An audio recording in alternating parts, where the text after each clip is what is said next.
All right, so welcome to the Don Watkins Show. I am your host. I will leave it to you to infer my name. So I've never done a live broadcast. I did a live Q&A at Ocon. What was it? God, it feels like ages ago, but probably only a week.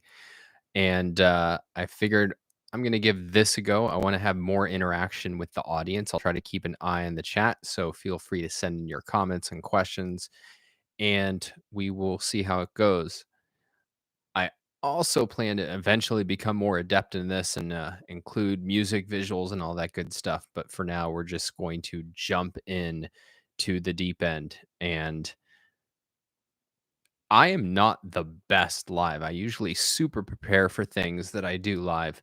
I made some notes for this, but what happened was, and what gave rise to this was I was at OCOM, which is the Ayn Rand Institute's annual summer conference. And I was having a conversation about a new book I was working on and talking to somebody about how, yeah, I haven't kept up with my podcast and would love to get back to it, but I'm really just trying to use all my free time for the books. I think it's the most important thing I'm working on. And he said, and if you are out there, if you remember this conversation, please tell me who you are so I can give you credit. But this person said, well, why don't you just do some episodes on what you're learning while you're writing the book? And I thought, well, that's brilliant. And indeed, it's the exact kind of thing I would say to somebody in my shoes. So I've been wanting to do more public content.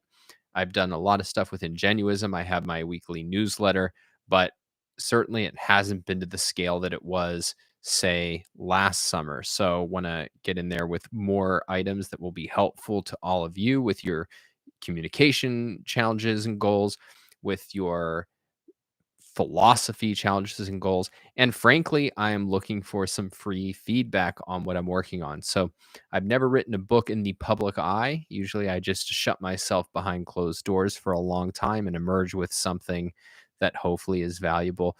So we'll see. Maybe we can get something even more useful to people if we're putting it out there as we go along. So that's basically the agenda. And today I wanted to give you guys the context for what I am working on so that future discussions will actually make some sense. So let me pull up notes that I should have had before we started the show. Um, so the inception of this book, so it's called the Self-Made Manifesto, as you can probably guess from the title. And by the way, I'm not watching the chat right now, so I'll have to check in on you guys later. I see some people are here, which makes me happy. One of the funny things that has happened to me over the last year is how many people will apologize for not watching everything that I do or reading everything that I write. And I find that really funny because the fact is I can't keep up with like the 3 people who my goal is to like follow everything they do. And so my view is if you consume one thing of mine, I regard that as enormous compliment. The analogy I like to give, or I don't know if it's an analogy, the way I think about it is I'm competing with everything else on earth that you might be doing, not just like other objectivist content, not just other communication content. And so, like, at the end of the day, what I'm doing has to be at least at the margin better than like having sex or eating pizza or watching baseball. And so if it is, that's amazing. And I take that as the highest compliment. But in any case, the inception for this book was a few things. And let me put it in the strongest terms to begin with, which is that when I think about influence and when I think about the kinds of things that will actually change hearts and minds at scale, I am an elitist. That is, philosophies for everybody can make all our lives better off. But as somebody who's thinking and trying to shape the objectivist movement to grow and to actually have a major impact on the world, I am an elitist. I think that at the end of the day, it's the top minds, the very, very best people who make an outsized impact. That is, if you think about, how do I want to put this? I don't want to insult anybody. If you think about the fact that there are relatively handful of people who I think shape a culture in any given era, a lot of those people are going to shape them, whatever their ideas, just by the force of their personality, their intelligence, their ambition. And so my view is if you win over those people, you have an outsized impact. Another way to put it is that if you think about the objectives who have had an impact, it's a very, very small number. And so if we're trying to influence the culture, I think it's better to get the most of those people that you can, um, rather than this focus on reaching numbers. So, oh, I've got a viral video that a million people saw. Well, that's great. I'd rather have a million people seeing good ideas than not. But are those million people the kind of people who have the potential to become, the next Onkar Gate or the objectivist version of a Sam Harris? And if not, well, that's that's a positive development, but it's not what I'm interested. What I'm interested in solving is how do we win over the best minds? And I should add, how do we retain the best minds? It has certainly happened that there have been really sharp people who've been influential in the realm of ideas who became interested in objectivism and moved away from it. And so I think that if you can solve that problem of not just getting them interested, but keeping them interested, you've gone a long way.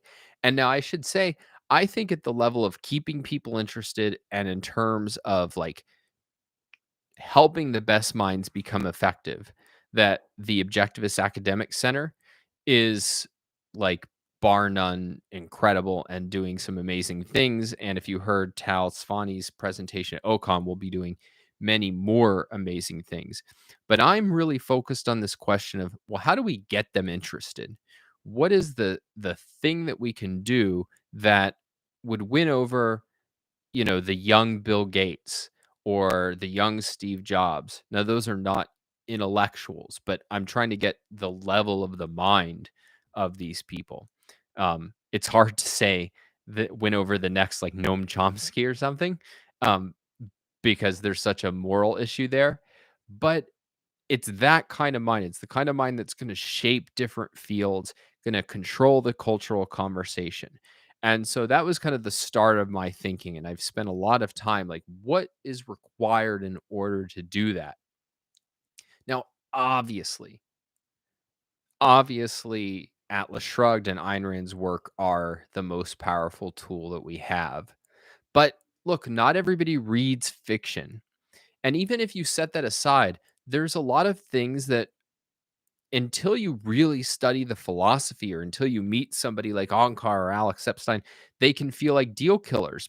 You misunderstand something in objectivism, or you hear an argument and you don't instantly hear the answer. And it takes a lot of effort and time to put into to realize that no, objectivism actually has an answer. It has a powerful answer. It has something really major to offer, and it has a framework that's superior to other frameworks in the culture. And the whole issue is how do you get people to invest the time to see that? And so, what my goal has been is how do I create the resource that is the first thing you can give somebody, something that presupposes zero knowledge of Ayn Rand, zero interest in Ayn Rand. How do you take people who are just interested in ideas, interested in being successful, interested in being better thinkers, interested in making a better life for themselves?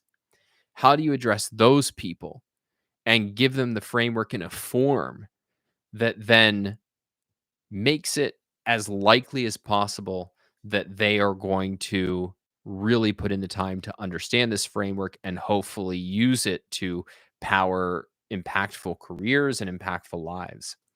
And so I laid out for myself at the beginning of this project a few principles of how am I actually going to conduct myself and try to write this thing. And so write this thing, I leap to the fact that it has to be a book, and I don't think it has to be a book, but for me, it has to be a book. I've experimented with video, with audio, with all sorts of things, but at the end of the day, my comparative advantage is as a writer, and so I was very convinced from very early on that if I was going to be able to do something to help solve this problem, it would be writing a book. And so I when I sat down to figure out, okay, what kind of book would be the book that I'd give a young Bill Gates, a few principles came to mind, or at least came to mind over time. So the first one is that it has to be super motivated. That is, every idea or concept in the book has to be connected to an issue or value that the audience cares about. So there's a temptation to say, in effect, all right, here's a view in philosophy, and this is my view. Or here's something I think is true and important, and I'm just going to put it out. But if you're going to have a book that people are going to consume and get value from, it has to be explicitly connected to a question they have and want answered, or a value that they want to achieve, and this is helping them to achieve it. And as we go along in these episodes, I'll expand and give lots of examples of this. But let me just give one. Um, there was something I was going to give, we might have to come back to, because, well, I mean, even so, for example, I have a section talking about the issue of concepts. And so the whole beginning of it, um, is really focused on, like, how that is the most powerful tool for thinking. So I expect that the best minds, and I know this is true of the ones that I've met, 19, 20, 21 year olds who are super ambitious, super thoughtful. Many, hadn't even heard of objectivism. And it was certainly true of me, that, like, we were very aware that the ability to be a great thinker was something we really wanted. And so a lot of what I discussed at the outset, before I even get into what are concepts and how do we use them, is why understanding how to form concepts is the most empowering tool for thinking. Because most people would think, no, it's, studying modus tollens and I mean, I guess the sexy thing today is your what's the word I'm looking for? The kind of inbuilt biases that human beings have. Certainly, the rationalist community has grown up around these, and those are really valuable. And I talk about them in the book. But part of the case that I make before I even get to what concepts are and what the solution to the problem of universals is like, no, if you know this, you are so far ahead of everybody else in terms of your thinking power. So that's just one example of many of, you have to motivate it by appealing to the audience's values. It can't just be, this is an issue in philosophy and this is my view. It has to be so tied to what they want. Otherwise, they're not going to consume it. They're not going to care. The second, and this might seem obvious, but is persuasiveness. And one concept I've talked about a lot, and anybody who's in here has probably followed this. Is aware of this, but my view is that genuinely persuasive content is not just logically rigorous, it makes the conclusion overwhelmingly obvious. That is, the feeling, the experience that the audience gets is that they start at page 1 and they end at page 300 or whatever it is, and they go, "Oh my gosh, like, this is so true. How did I not see this before? Everybody should see this." It should not be, "Well, I can't find any holes in the argument, so I guess I have to agree." Like, that doesn't work. So there's a real focus on, how do I make every conclusion seem not just argued for, but obvious. The third one, and this is related to super motivated, is super useful. That is, every idea has to have a clear action implication. It can't just be theory. And so that means often having to go beyond philosophy. It means particularly going to things like psychology, productivity, and a lot more. So it's trying to take it. When Leonard Peikoff wrote Objectivism, the Philosophy of Ayn Rand, he deliberately tried to strip out everything that was not philosophy, and then even within philosophy was like, hey, I've got to really get to the essentials and present only the essentials. And that's right for his purpose. My purpose is different. And so, in order to make philosophy as useful as possible, it has to include a lot of other elements from life that make it useful, that give us more guidance. So, for example, just in the realm of, philosophy gives us the virtue of productiveness, which says center your life around a productive career, but and a productive career that you love. But what does it look like to have a productive career that you love? What are the kinds of things you have to do in order to get there? And so that is going to be really crucial to the book, is that we'll talk about the virtue of productiveness, but we need a lot more advice, not necessarily super tactical. It's not like run Facebook ads and then you'll be able to build an audience. It's not at that level, but it is all right. Well, what are the kinds of steps that one would take in order to achieve a career that they love? So it's philosophy married with a lot of practicality. Now, philosophy should be practical, but my point is not that. My point is that you need to fill in the holes that tell people, all right, this is the kind of way that I'm going to implement my ideas. And then two more elements that are worth mentioning. The next one is engaged. And that is my code word for it has to explicitly address the ideas my audience has been exposed to in the culture. So, any intellectually active person has been exposed to, and these are just some examples, there's plenty more. Sam Harris on free will, and many others like him, but I take him as representative as the best case against free will. Jordan Peterson on a whole bunch of issues like happiness versus meaning and responsibility, the value of religion. In the realm of philosophy, there's kind of Humean views about, well, you can't have an is versus ought. There's objections to the senses and the validity of the senses. And so my book is explicitly trying to contrast my position with all of the thinkers and ideas that I assume my audience has been bombarded with. And that's something that has been somewhat done in the objectivist corpus, but there's a lot of things that haven't been done. And certainly it's not the usual way to present things in books. And I think yet that's very important because it is not always obvious how to connect what Ayn Rand's argument is directly to the people who are articulating contrary arguments. And I think to win over the best minds, painting that picture, and in part, you're gaining credibility by saying, like, look, I'm aware that these other arguments are out there, and I think mine is superior. And then here's why. And I think that buys you a lot of persuasiveness. And then finally, there's the issue of making what you write unforgettable. And I've talked about this in various places. This is an issue that Alex Epstein talks about, making your content retainable.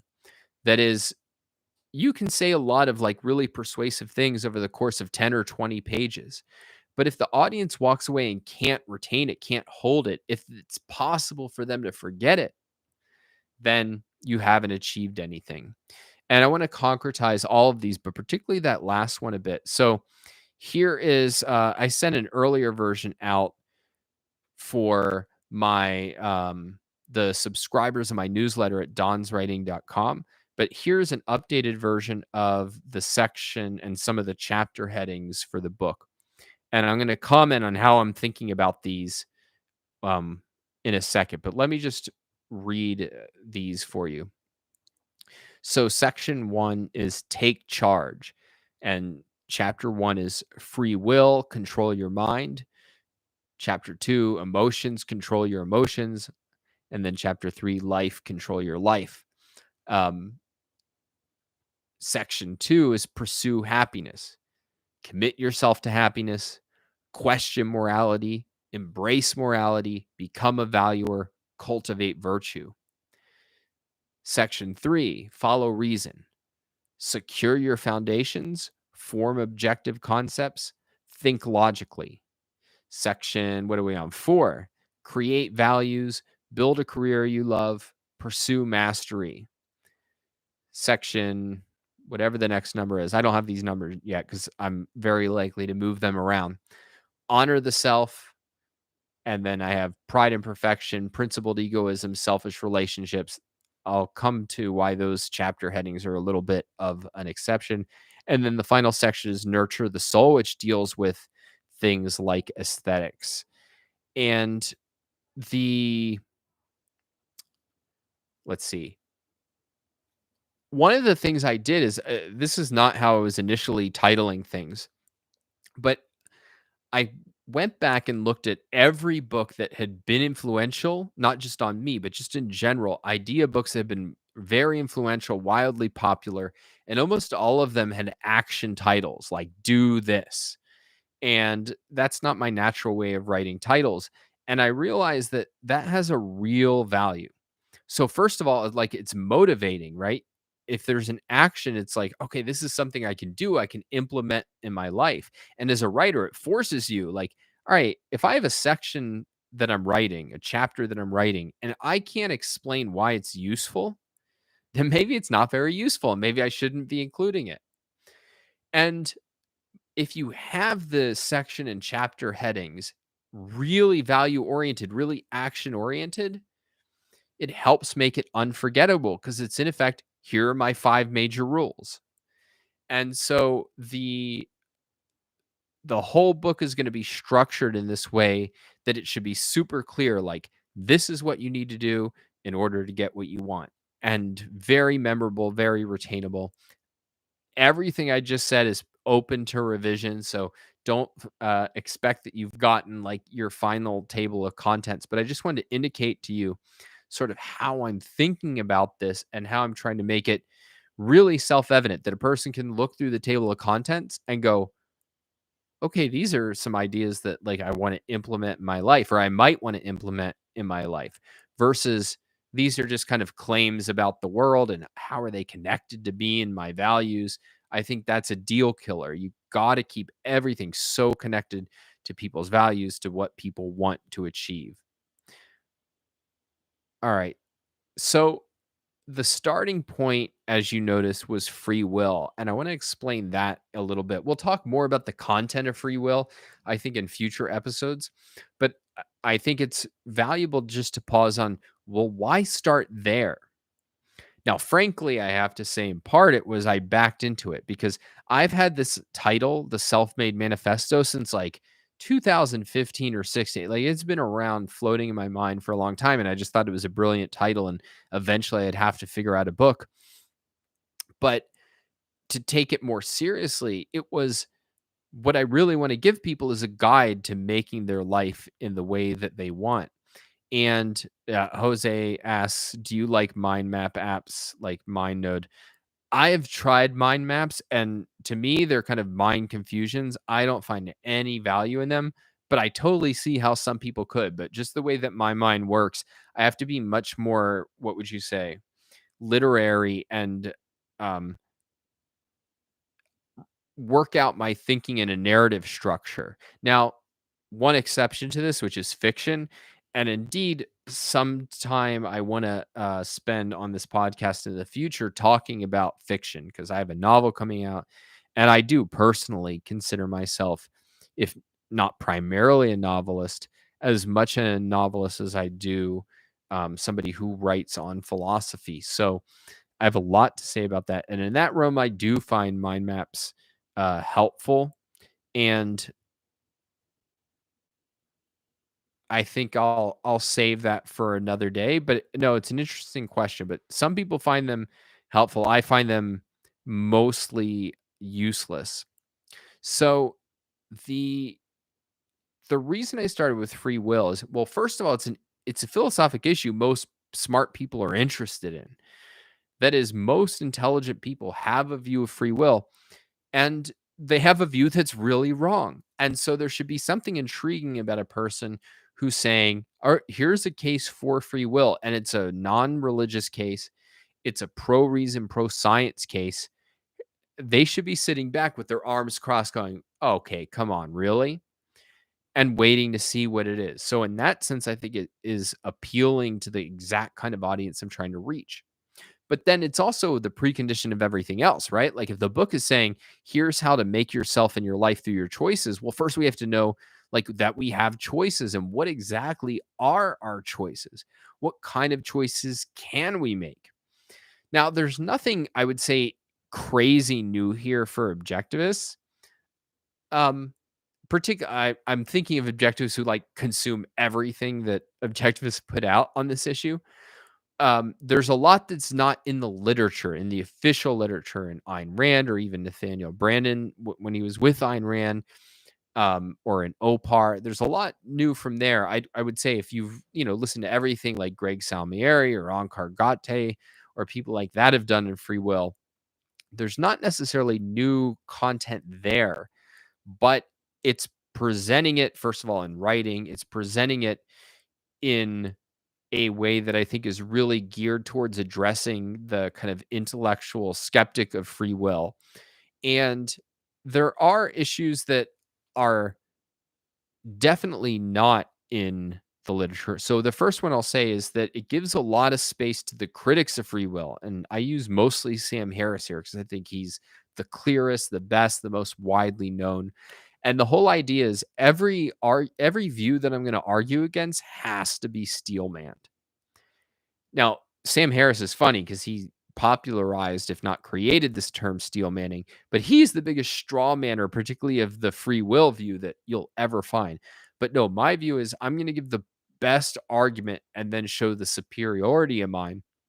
And so I devote a lot of space to that. And I think in general, devoting space to your critics and presenting their view in a more persuasive way than even they can, it buys you a lot of goodwill and makes your case then much more convincing because the audience's view is, wow, if he's willing to state this view this powerfully, he must really have something against it, and effective against it.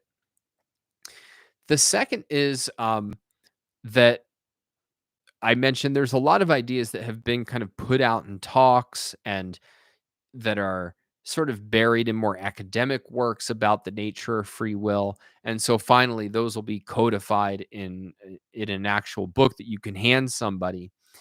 And then the third thing I'll say is that if you want to compare it to OPAR, one of the things if you think about the issue of free will in OPAR, it shows up in the metaphysical versus the man-made, which is in the chapter on reality. It shows up obviously in chapter 2 when we talk about free will explicitly, and then it shows up in later chapters. There's a chapter on emotions. There's a chapter on reason as a faculty of the individual or an attribute of the individual. And so this is kind of concentrating them in one place so that you can get the whole view. Now, that's not a criticism of OPAR. Uh, Leonard is giving the hierarchy of the philosophic system.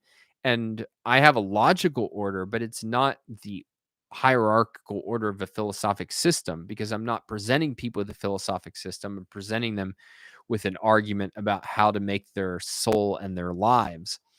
And so another way to what's interesting is that it's actually not that different currently from the structure and the content that Leonard gives in his 1976 lecture on objectivism. And that's kind of a curious fact. But more on that later. The thing I'll end on here in terms of the kind of just approach to the book. One of the things that I found very difficult and I still have not fully solved is tone. Now, tone is different from voice. I'm always writing in my voice, right? Like I will always sound like me, but tone is a bit different. And so I wanted the thing to be, rigorous, compelling, and accessible, not academic. But that left a lot of options on the table. And I mean, one was kind of just to write in a very informal, fun way, which is, I mean, maybe what I do in my newsletter quite a bit of the time. Another is to really go for kind of color and beauty, which is something that um, in many ways is my personal favorite form of writing. But then there's also, if you're like thinking about reaching the bestseller list, it's like everything now has the Malcolm Gladwell structure or like Ryan Holiday structure of like story, a few abstractions, a few studies, story, like it, that sort of thing. I was not very tempted to do that. I mean, it's fun to read that sort of thing, but I don't think it's actually the best way to process information. So what you want is something that people will love to ingest easily, but actually lets them like retain the framework you're trying to build. And I don't think that approach works very well. Now, I have not fully settled on this. I'm We'll see how it evolves. The closest I could come, if you're looking to like get a sense of what is this going to look like, Watkins, is if you've ever read any of Robert Greene's books, particularly Mastery or The Laws of Human Nature.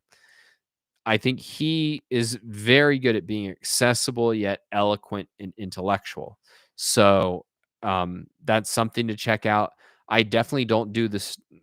He has a default structure that is in some ways similar to Gladwell, right? Where it's I start out with a long story and then I like draw lessons. I don't think that that's very worthwhile. One thing that I am doing is this is in many ways the most personal book I've written. So like I'm telling people how to live. So I'm going to tell them a lot about how I live. And that's an interesting experience. Maybe I should probably do a whole show just on that, which is how do you write honestly where I'm trying not to have any pretense about like, oh, I'm perfect, my life is perfect, and now let me tell you how to live. And yet I think I do know some things about how to live. So how do you do that in an honest and compelling way is something I've thought a lot about and I think might be useful to people to talk about. Um,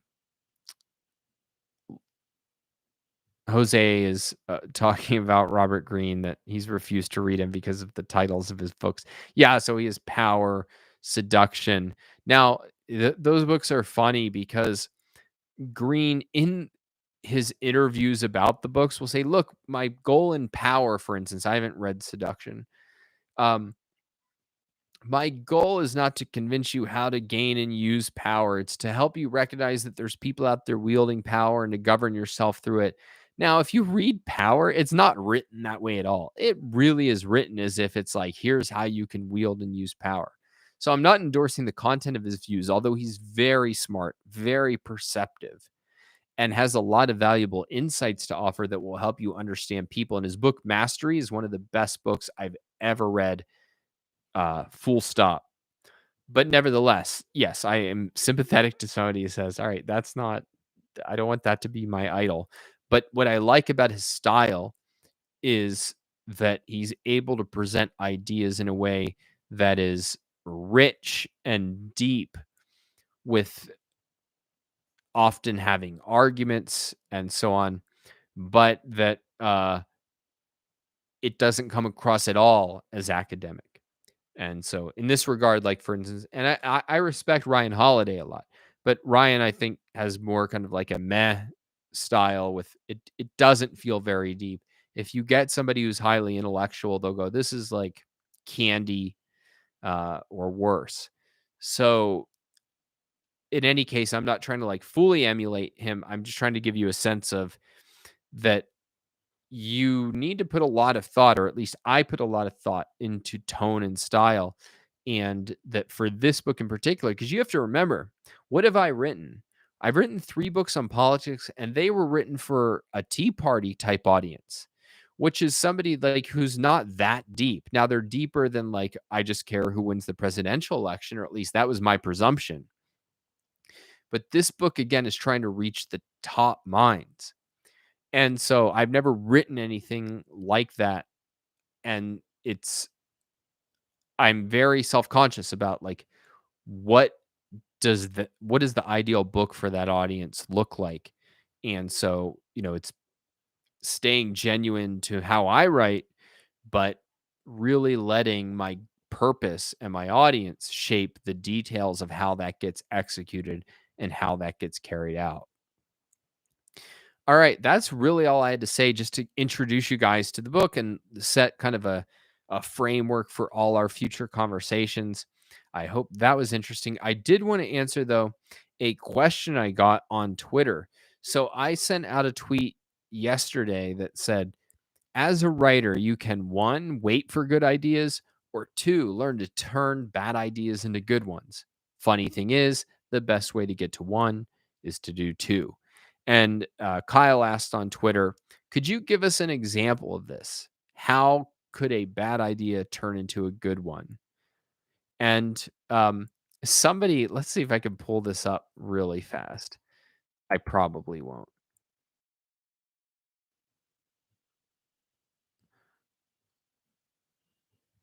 Well, somebody had, and I apologize for not remembering who this was, but they had a comment to the effect of, "Bad idea, Don not gonna do anything on this topic. Good idea, Don will do something good on this topic."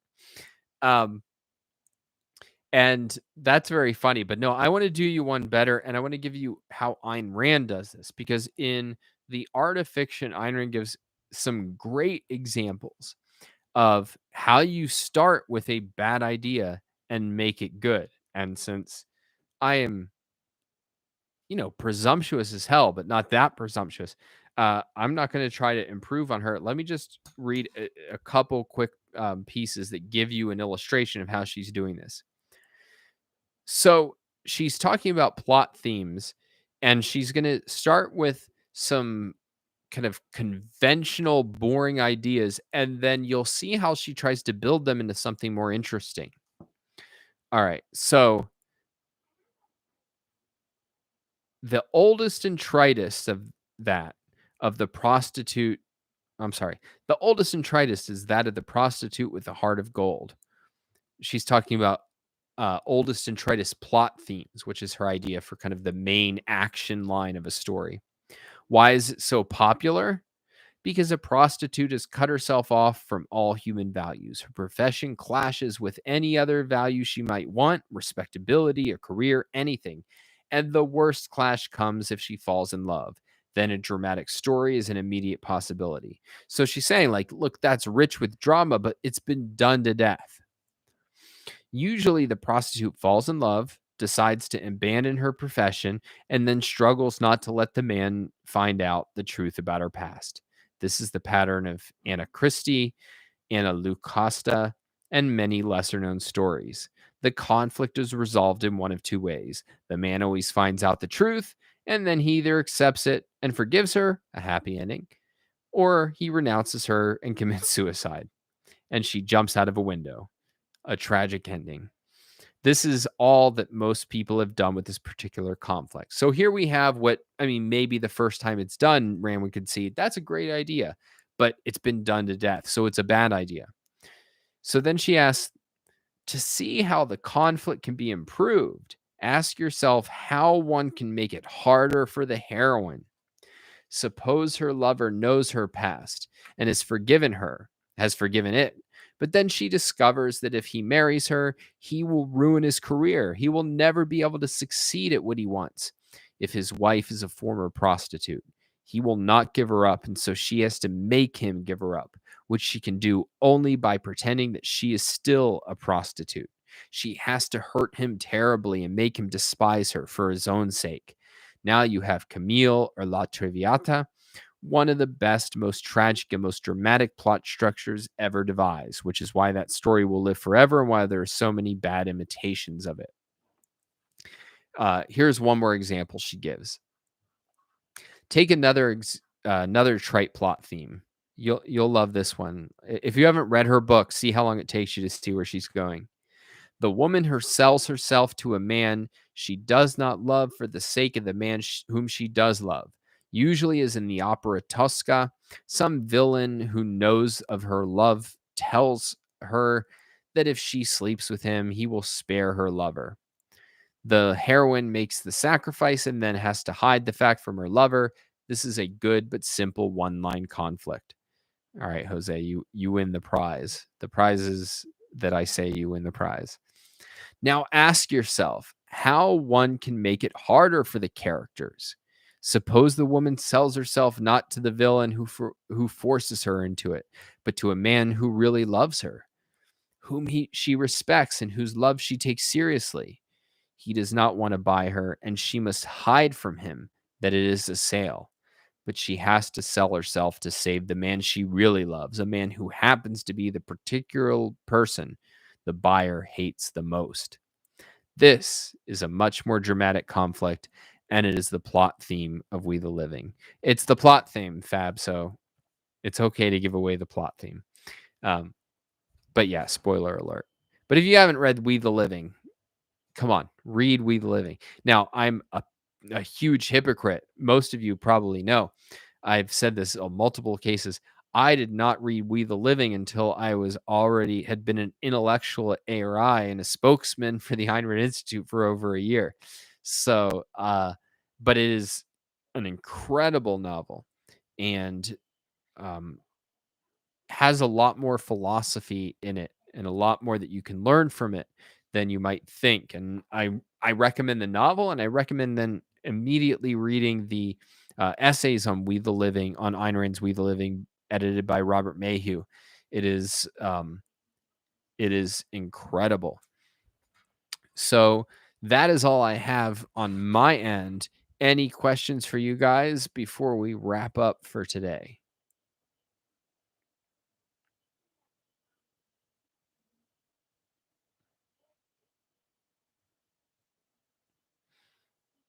Yeah, and Rick, everybody, we all save We the Living for the last, and maybe it's just, yeah, maybe that's a blessing in disguise, right? Because the last thing you read by Ayn Rand is actually in many ways emotionally one of the most powerful. It's a lovely book, and I've known people who it's their favorite book, and I can understand why in certain ways. I mean, if you really read her for the emotion in the literature, um, that it is killer. And I mean, speaking personally, I am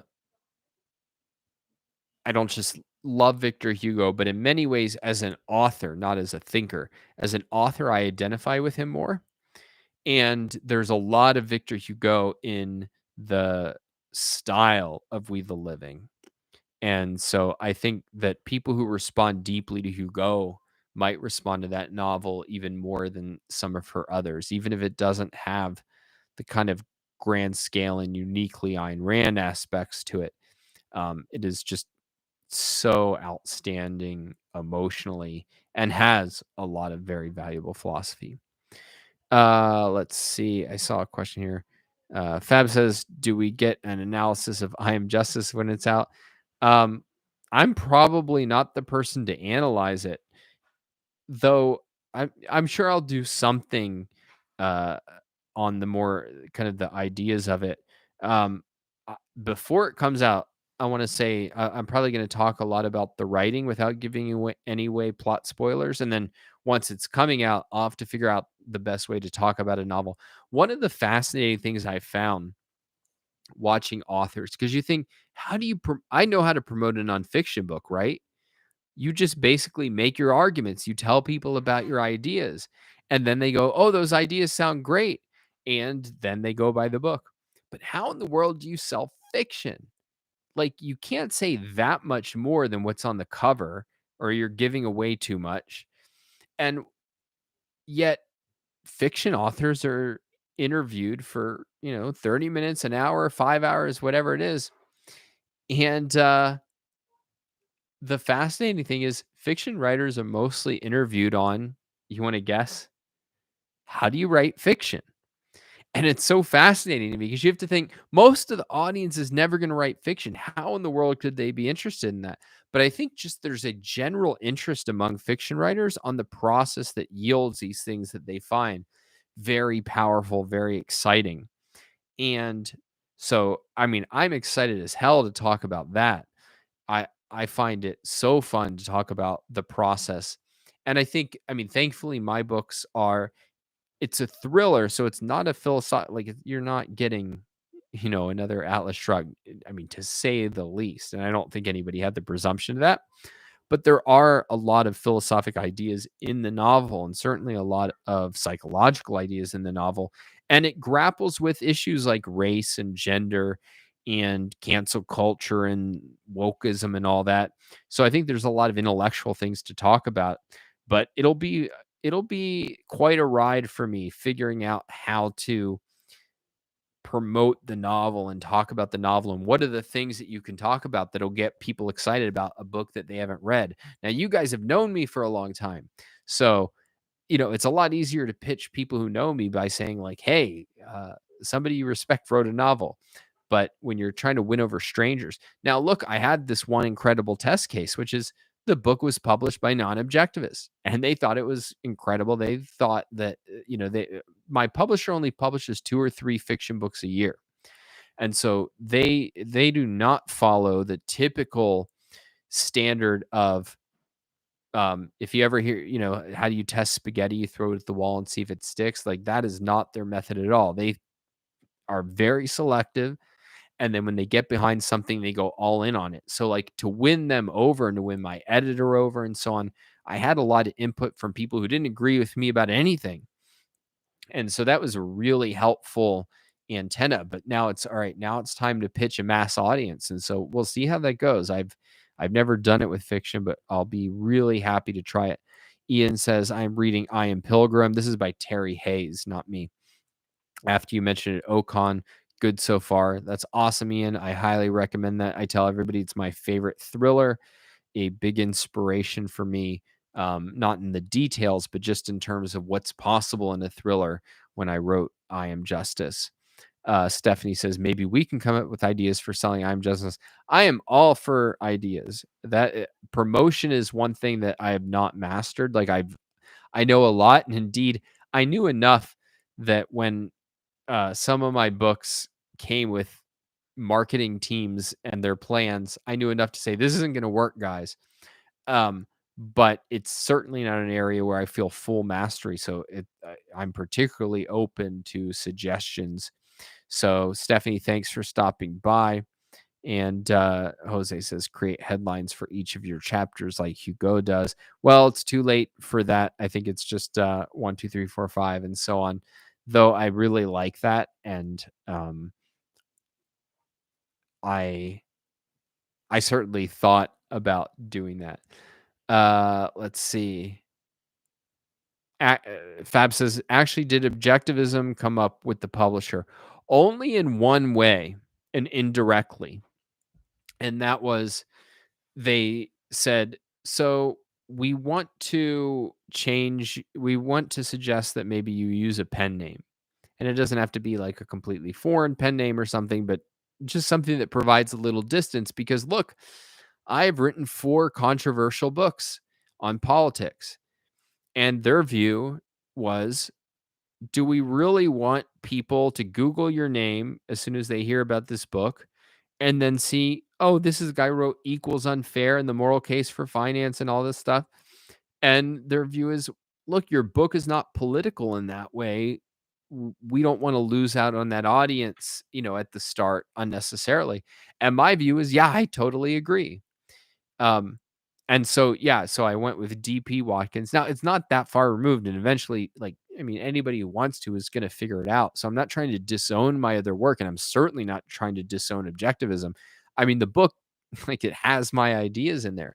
But look, we live in a super tribal culture, which is indeed part of what my novel's about.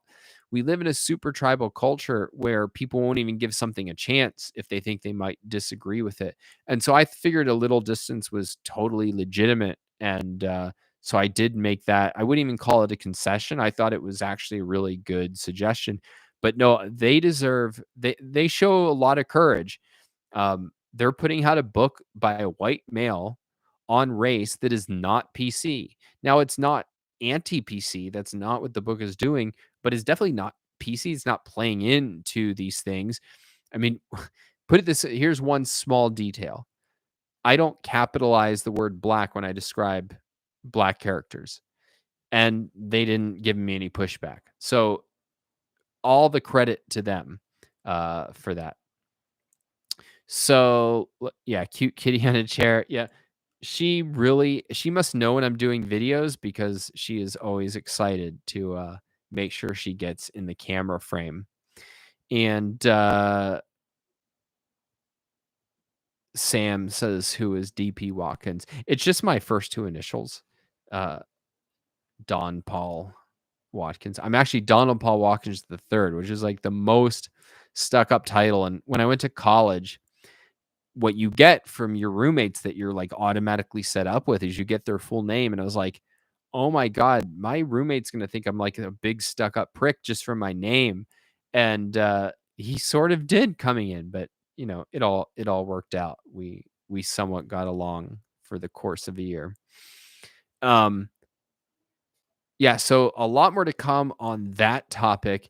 Anything else? And again, the one rule I'm going to have on this podcast is do not ask me about politics.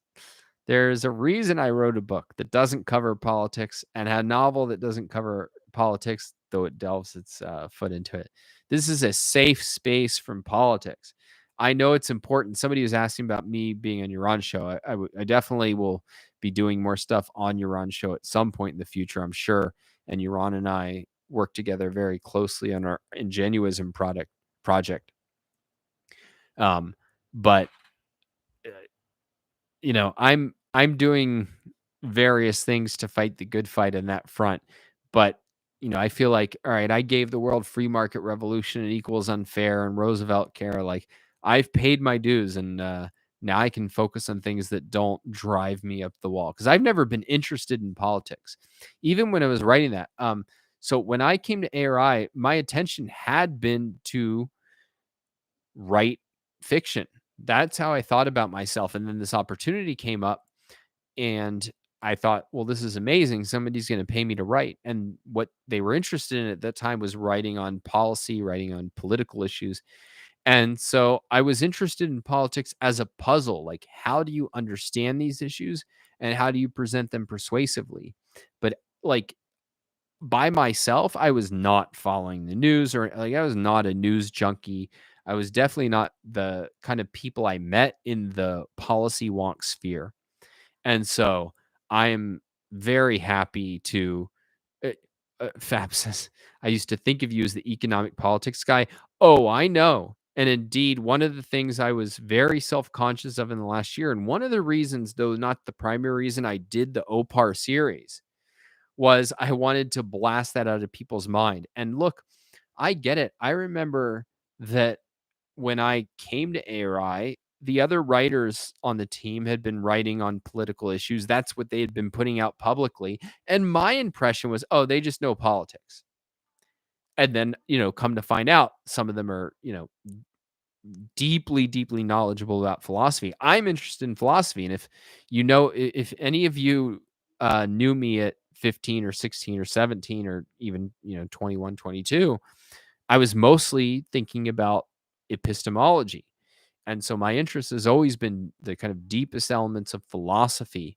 And so I'm interested in politics as it's important. There's interesting issues there. I don't think it's easy or simple, but by inclination, that is not me at all. Cobb asks who designed the cover. I don't know. Somebody who works with my publisher. I think they did a pretty good job. I have some tweaks to it I suggested, but they got my favorite colors in there, and conceptually, they got the nature of the character, that you have the character kind of divided in different directions and pulled in different directions, and I was really happy with it. I was very nervous because I have not had good experiences in my other books. Equals Unfair is kind of an exception. I was pretty happy with that. Roosevelt Care, I created the cover along with a young woman who I haven't seen in years, so I'm forgetting her name. I'm pretty sure I thank her in the acknowledgments. I think her name was Rebecca. But particularly my first book, I went to the barricades on the cover and never was able to get my way. So um, this is a cover I'm very happy with. I think it is genre relevant and got the essence of my book. And like I said, scarlet is my favorite color, and they were able to work it in there. So that is very exciting for me. Cobb says, are you still interested in cultural issues? Is there a difference between political and cultural issues? That's a really good question. I'm somewhat interested in cultural issues. So policy issues, I think about like what should the government do about X?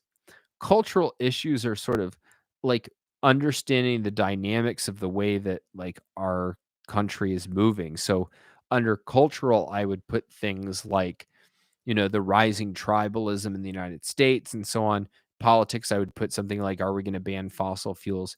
I'm more interested in cultural, but because I think um it's more, maybe only because the riddle is harder. It's harder to think about cultural issues than policy issues, and I like that challenge of it. But at the end of the day, what I'm interested in is I'm interested in philosophy and the way that applies to an individual life. I'm interested in how people can find happiness, meaning, and clarity. And so the more that I can do that, the more I'm excited. But look, it's hard to make a living at that. And I mean, it's hard to make a living at anything that's doing intellectual work with ideas nobody agrees with. But certainly there's been a market for my work on the political side, and bridging to the other side, I think is, it takes a lot of work. And part of what I'm trying to do is really have something new and fascinating and interesting to say. And uh, we'll see. That's what Self-Made Manifesto is all about. Certainly, I get, I mean, my real pleasure is what I do, mainly for money, which is help other people be better thinkers and communicators and advocates for ideas. And that's one area where I don't mind being invested in politics, right? If I'm working with somebody else who's passionate about a particular issue, whether it's healthcare, whether it's how municipal governments are going to run, or whether it's immigration, I deeply, deeply, deeply get a lot of satisfaction out of helping them be more effective thinkers and communicators. And that's really my first love. My first love is mentorship, if you want to put it that way. And it's amazing. And this is a topic we'll have to delve into because I think it's will be really useful to people as we go along. Um, there's a real there's a real reward for being able to help people achieve their goals. And for me, it's always been I've wanted to learn skills like persuasion and communication in part to use them. But honestly, at the end of the day, I get most pleasure out of teaching them. So, I mean, that's part of the purpose of this show. It's what I do with the Ayn Rand Center UK, where we do a communication boot camp. It's, a lot of the interviews I've done, a lot of the courses I've created, a lot of the newsletters that I write are all because I want, basically, let me put it this way, I want you guys to have the experience that I had. I got to work with some of the best thinkers and editors in the world for 11 years. And when I worked with Alex, another 3 years. And how many people get that opportunity? Almost nobody. And yet, I think everybody who wants that opportunity deserves at least some piece of it. And so, whether it's me charging clients to work one on one, or it's doing things like this, where I try to give you as much personalized feedback as possible and as much insight as possible, to me, like that's what life is made out of. Like that's the game. And so I'm very lucky that I get to do that for a living. And so thank you all for showing up and for spending some time here. I hope this was interesting. Let me know how it went. Like I said, this is the first real live podcast that I've done, and I'm going to continue working on improving it. So I will be back next week, probably same time. Just stay tuned. If you want to keep up to date, make sure to go to Don Watkins or I'm sorry, youtube.com/Dom Watkins live, or go to donswriting.com and sign up for my newsletter. And I will keep you up to date with the latest and make sure that you can access this. And of course, you'll be able to see it on the YouTube channel after it's live. But hopefully, you guys will show up live. I'm really thankful for the comments, questions. I think this was really fun. And look, if there's anything that, like, hey guys, we're no objectivist is doing X and it would be really great to do X, I want to hear that, because I think the objectivist community is underserved. Even though there is an insane amount of content, I think there's still a lot of things that are not happening that would be really exciting, really fulfilling. So I want to figure out what those are and do my part. So guys, talk next time. And again, go to donswriting.com to stay up with the latest. See you then.